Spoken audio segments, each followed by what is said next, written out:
গত রবিবার বাজারে গিয়ে অংশুমান মোচা দেখে বলল যে মোচা নেবো, বানাবে? তা আমি বললাম, তুমি তো কাল সকালে ট্যুরে চলে যাবে, তো বানাবো কখন? আর সারা সপ্তাহ আসবে না, খাবেই বা কখন? তো বললো, না না, ট্রেন কালকে আমার বিকেলে, সকালে আমি কলকাতার অফিসেই যাব, তুমি বানিয়ে দিও, আমি দিনের বেলা খেয়ে নেব।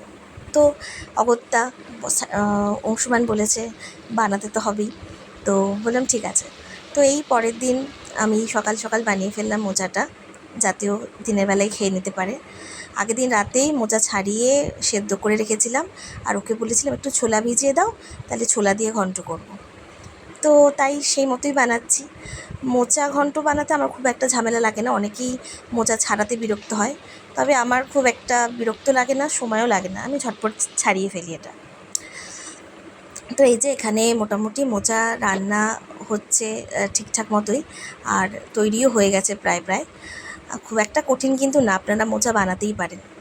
আর এই যে দেখুন, বেচারা বৃষ্টির মধ্যে আমাদের বারান্দায় এসে আশ্রয় গ্রহণ করেছে। মাঝে মাঝে মনে হয় যে আমরা কত সেফ আছি, তবুও আমাদের কত প্রয়োজন, কত দুঃখ, আর কত মানুষ, কত প্রাণী কত নিরাশ্রয়ভাবে থাকে ভাবুন। যাই হোক, এখানে এই যে আমার মোচা রান্না তৈরি, বেশ ভালোই হয়েছিল খেতে।